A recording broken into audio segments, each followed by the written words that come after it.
Novel बिन दे की मोहब्बत love story episode 1। रात के 10 बज रहे थे जब वो इंस्टाग्राम सीन कर रही थी कि इसी दौरान एक ऐसा अकाउंट नज़र आया जो इसने फॉलो तो शायद तब से कर रखा था जब से इंस्टाग्राम बनाया था और उसकी स्टोरीज भी रोज़ाना देखती थी। लेकिन आज इसकी स्टोरी देखते इसके दिल में एक बात है जो पहले कभी नहीं आई थी। ये बात, ये सोच आज ही क्यों आई? ये सोच, ये बात इसके दिल में आई थी या टाली गई थी? वो इस बात से अनजान थी। स्टोरी देखने के बाद अब वो अपनी बात में उलझी बैठी उस शख्स को मैसेज टाइप करने लगी और यहीं से शायद उसकी बिन देखे मोहब्बत का आगाज़ होने वाला था। कांपते हाथों और धड़कते दिल के साथ उसने मैसेज टाइप किया, आई वाना आस्क यू वन क्वेश्चन। मैं आपसे एक सवाल पूछना चाहती हूँ। कुछ मिनट के बाद वाइब्रेशन हुई। उसने फ़ौरन हाथ बढ़ाकर बेड से मोबाइल उठाया। इसकी तवक्को के मुताबिक जवाब आ चुका था, जी पूछें। अब वो काफ़ी तेज़ी से टाइप करने लगी। मैं ये पूछना चाहती हूँ कि आजकल जहाँ लड़के अमूमन शेर पोइट्री पसंद करते हैं और इंस्टाग्राम पर भी ज़्यादा अकाउंट्स में शेर पोइट्री पाई जाती है, लेकिन आप इतना अच्छा काम कर रहे हैं। कुरान और हदीस के मुतल्लिक़ पोस्ट और स्टोरीज होती है और मैंने मर्दों में दीन की तरफ बहुत कम रुझान पाया है और उनमें बहुत कम शौक़ होता है दीन की तरफ जाने का।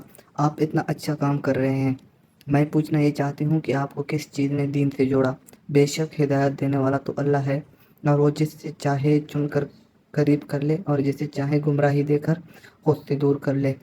लेकिन मेरा मानना है कि एक गहरी तकलीफ़, गहरा सदमा, गहरी चोट या कोई शदीद ख्वाहिश कोई चीज़ पाने की या किसी ख़ास को पाने की या फिर घर का माहौल ऐसा होता है कि हम दीन से जुड़े रहते हैं।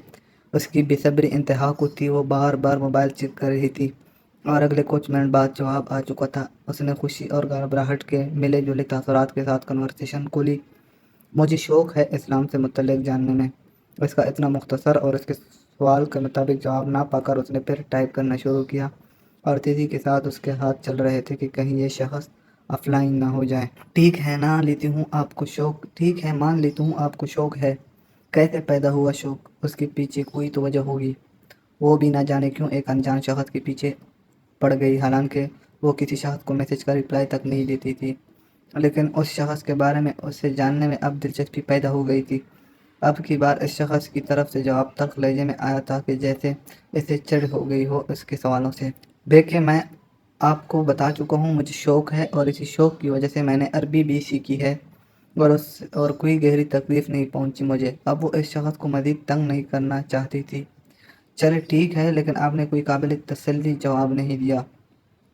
मैसेज सीन हो चुका था और 10-15 मिनट गुजरने के बाद भी जवाब नहीं आया था। अब वो फिर से मैसेज टाइप करने लगी थी, सिर्फ ये बताने के लिए कि वो किसी नामुहर्रम से बात तक करना पसंद नहीं करती और अल्हम्दुलिल्लाह शरीफ पर्दा करती है। उसके दिल में आज ये बात आई। उसने पूछ लिया, बस खुश रहें, अल्लाह हाफिज़। इस मैसेज के कुछ सेकंड बाद ही मोबाइल की स्क्रीन उस शख्स के रिप्लाई से रोशन हो चुकी थी। मैं थोड़ा मसरूफ़ हूँ, फ़ारिग होते ही जवाब दे दूँगा। अगर आप जाग रही हुई तो पढ़ लीजिएगा मैसेज, वरना फिर मैसेज देख लीजिएगा। वो खुश होते टाइपिंग करने लगी कि कम से कम ये शख्स राज़ी तो हो गया इसके सवालों के जवाब देने के लिए और फ़ौरन से वक्त पूछा उससे, कब तक हो गए आप फ्री? उस शख्स ने जल्दी ही जवाब दे दिया, 12 या 12:30 तक दे दूँगा जवाब। अब इसके हाथों की स्पीड बढ़ चुकी थी कि कहीं ये शख्स इसके सवालों के जवाब देने से इनकार ही ना कर दे। ठीक है, थोड़ा जल्दी जवाब दे दीजिएगा प्लीज़। इस शख्स ने उसकी शिद्दत देखते हुए आखिर कह ही डाला, ठीक है आप थोड़ा वेट कर लें, मैं लैपटॉप सेट कर लूँ, अभी देता हूँ जवाब। एक बार फिर वो इंतज़ार की गिरफ्त में आ चुकी थी और अपने सवालों के जवाब जानने के लिए बेकरार बैठी थी, लेकिन खुश थी कि अब इसके सवालों के जवाब आखिर मिल जाएंगे।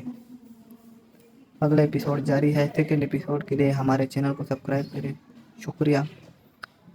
अगर हमारी स्टोरी अच्छी लगी हो तो लाइक भी करें और शेयर भी कीजिएगा। अल्लाह हाफ़िज़।